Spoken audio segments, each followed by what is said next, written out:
नमस्कार, मैं हूं जयश्री नागदा और आप देख रहे हैं सीबीसी न्यूज राजस्थान का उदयपुर पोस्ट। इसमें है वो सारी खबरें जो आपके लिए जानना जरूरी है। तो आइए एक नजर डालते हैं आज की हेडलाइंस पर। उदयपुर के बाल चिकित्सालय में 3 डॉक्टरों ने नर्सिंगकर्मी को बुरी तरह से पीटा, हुए गिरफ्तार। टैक्सी चालक को बंधक बनाकर लूटने के मामले में मुख्य आरोपी डूंगरपुर से गिरफ्तार। रात में पत्नी ने किया झगड़ा, सुबह पति पेट से लटका मिला, हत्या की आशंका पर परिजनों ने किया चढ़ौतरा, पुलिस ने रोका। भिंडर को मिला 186 लाख का जीएसएस, कानौर में बनेगा 67 लाख का फिल्टर प्लांट। सलूमर तहसील के देवगांव के पास बियावला से आने वाले स्कूल के बच्चों की राहें क्यों हैं इतनी कठिन, सुध नहीं ले रहे हैं जनप्रतिनिधि। और अब खबरें विस्तार से। बाल चिकित्सालय में एमबीबीएस के छात्र 3 डॉक्टरों ने कैंटीन में मोबाइल पर बात करने को लेकर कहासुनी के बाद नर्सिंगकर्मी की बुरी तरह से पिटाई कर दी। पुलिस ने तीनों डॉक्टरों को गिरफ्तार कर लिया। हालांकि बाद में तीनों आरोपी डॉक्टर टोक के लोहारवाड़ा पीपली निवासी मोहित बुद्धि प्रकाश चौधरी, अलवर के टहला के गोलकाबास निवासी मोहित भारद्वाज और अरुणाचल प्रदेश के विजय झामी को जमानत पर छोड़ दिया गया। इस मामले में एक अन्य डॉक्टर की भूमिका की पुलिस जांच कर रही है। हाथीपोल थाने के एएसआई गोटीलाल ने बताया कि राजसमंद जिले में भीम कस्बे के महावीर नगर निवासी 28 साल के जितेंद्र बल्ला ने डॉक्टरों के खिलाफ रिपोर्ट दी है। इसमें कहा कि वह बाल चिकित्सालय में नर्सिंग कर्मी है। वह सुबह कैंटीन में चाय पी रहा था। इसी दौरान ये डॉक्टर आए और धमकाते हुए पूछा कि कौन हो तुम। मैं उनका परिचय देकर मोबाइल पर बात करने लगा तो उन्होंने कहा कि यहाँ मोबाइल पर बात क्यों कर रहे हो। इस बात पर वह उठे और मुझे धक्का देकर नीचे गिरा दिया। इसके बाद उठकर कैंटीन के काउंटर पर चला गया और मोबाइल पर बात करने लगा तो आरोपी डॉक्टर पीछे से आए और कहने लगे कि किसे बुला रहा है। फिर पिटाई शुरू कर दी। सूचना मिलने के बाद हाथीपोल पुलिस मौके पर पहुंची और जितेंद्र की रिपोर्ट पर धारा 341 व 323 में मुकदमा दर्ज किया। जितेंद्र का मेडिकल कराया गया और तीनों छात्रों को थाने में लाए। जिन धाराओं में आरोपी डॉक्टर गिरफ्तार किए गए वे जमानती थी और थाने से जमानत हो जाती है। इस पर पुलिस ने जमानत ली और छोड़ दिया। शनिवार को इन डॉक्टरों की परीक्षा है। टैक्सी चालक को पिस्टल दिखाकर अपहरण करने और लूटने के मामले में सूरजपोल पुलिस ने चौथे दिन शुक्रवार को मुख्य आरोपी को गिरफ्तार कर लिया। अन्य 2 आरोपियों की तलाश जारी है। थानाधिकारी पूनाराम ने बताया कि मामले में डूंगरपुर दोबड़ा निवासी अरविंद सिंह पुत्र गंभीर सिंह को गिरफ्तार किया गया है। टैक्सी चालक सेक्टर 9 निवासी फारूक हुसैन पुत्र मोहम्मद इशाक ने बुधवार को थाने पर रिपोर्ट दी थी। रिपोर्ट में बताया कि 14 फरवरी को सुबह करीब 10:30 बजे एक व्यक्ति अरावली टैक्सी स्टैंड पर आया और डूंगरपुर जाने और वापस आने के लिए टैक्सी किराए पर मांगी। मैंने आने जाने का 2700 रुपये भाड़ा बताया। तब उसने कहा कि मेरे 2 दोस्त रेलवे स्टेशन के पास खड़े हैं, उनको भी बिठाना है। उसने बातचीत में अपना नाम अरविंद सिंह बताया। इसके बाद सिटी रेलवे स्टेशन से 2 व्यक्तियों को बिठाया और डूंगरपुर साबला लेकर पहुंचा। वहां से वापस आते समय जयसमंद के पास सुनसान रोड पर देशी कट्टा दिखाकर मेरे साथ हाथापाई की और पर्स छीन लिया। मुझे चालक सीट से उतारकर जबरन कार के पीछे वाली सीट पर बिठा लिया। साबला स्थित रॉयल होटल लेकर गए और धमका कर रात भर वहीं रखा। फिर सुबह आते हुए पारस चौराहा के पास छोड़ दिया। थाने पर गया और रिपोर्ट दर्ज कराई। पुलिस ने रिपोर्ट दर्ज कर मुख्य अभियुक्त अरविंद को गिरफ्तार किया। थाना क्षेत्र के मोर मंगरा के एक युवक ने पत्नी से झगड़ा होने के बाद घर के पास ही पेड़ पर उसका शव लटका मिला। परिजनों की सूचना पर ओगना थाना पुलिस मौके पर पहुंची और शव को उतारकर पोस्टमार्टम के लिए मोर्चरी में रखवाया। युवक ससुराल में रहकर दुकान चलाता था। सूचना पर परिजन घटनास्थल की ओर चढ़ौतरी को लेकर रवाना हुए तो पुलिस ने कस्बे के बाहर ही रोक दिया और समझाइश की।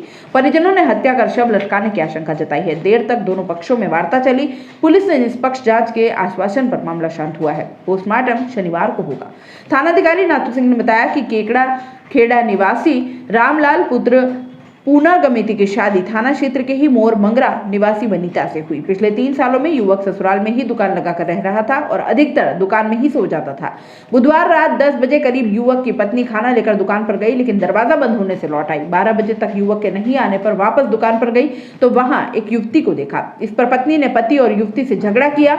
इसके बाद घर आ गई। इधर पति भी पीछे पीछे घर के लिए निकला लेकिन घर नहीं पहुंचा। गुरुवार सुबह अन्य ग्रामीणों ने युवक का शव पास ही पेड़ से लटका देखा। इधर पत्नी ने ग्रामीणों की सहायता से पुलिस और ससुराल कुकड़ा खेड़ा सूचना दी। पुलिस ने शव को उतरवाकर मोर्चरी में रखवाया। और यहाँ रुकेंगे एक छोटे से ब्रेक के लिए। ब्रेक के बाद जल्द हाजिर होंगे।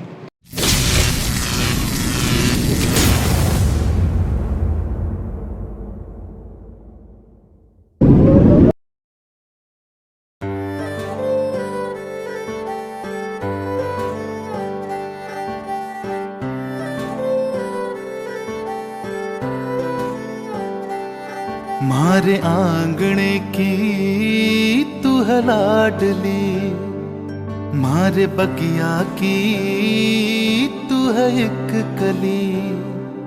मारे आंगणे की तू है लाडली, मारे मारे बगिया की तू है एक कली।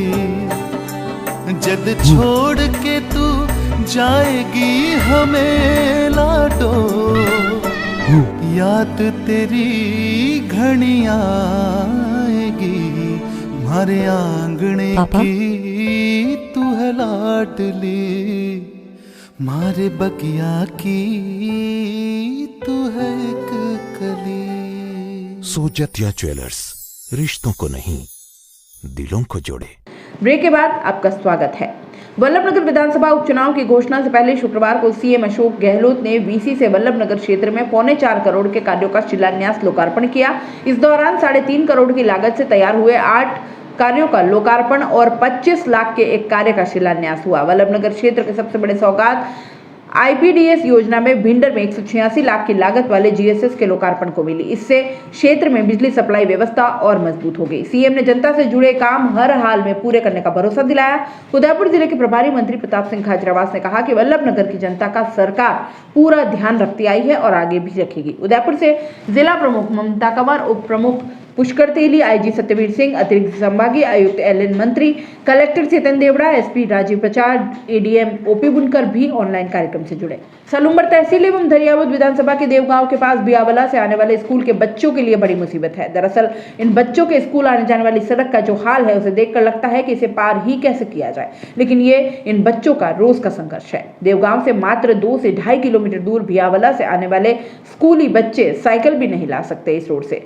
किसान एवं अन्य राहगीरों को भी निकलते समय सावधानी बरतनी पड़ती है और कई बार यहाँ हादसे के शिकार भी होते हैं। यहाँ के ग्रामीणों ने कई बार जनप्रतिनिधि को इस रोड की समस्या के बारे में बताया, लेकिन अभी तक कोई सुध नहीं ली गई है। अब देखना यह होगा कि इस तरह से बच्चों का गुजरना कब तक सरकार देखेगी और कब तक इस रोड का निदान हो पाएगा। और ग्रामीणों का यह भी कहना है कि पहले रोड का काम भी नरेगा की तरफ से हुआ, लेकिन वह भी सही तरीके से नहीं होने की वजह से फिर से टूट गया है। उदयपुर पोस्ट में फिलहाल इतना ही। दीजिए इजाजत, नमस्कार। सीबीसी न्यूज राजस्थान की यह खबर आपको कैसी लगी, नीचे कमेंट करके जरूर बताएं। अगर आप यूट्यूब पर देख रहे हैं तो सीबीसी न्यूज का चैनल सब्सक्राइब करिए, पास में दिख रहे बेल आइकन को भी दबाइए, ताकि जब भी हम आपके लिए कोई खबर, कोई जानकारी लेकर आए तो सबसे पहले आपके पास नोटिफिकेशन पहुंचे। अगर आप फेसबुक पर देख रहे हैं तो सीबीसी न्यूज का पेज लाइक करिए। अगर आप इंस्टाग्राम पर देख रहे हैं तो आप हमें फॉलो कर सकते हैं।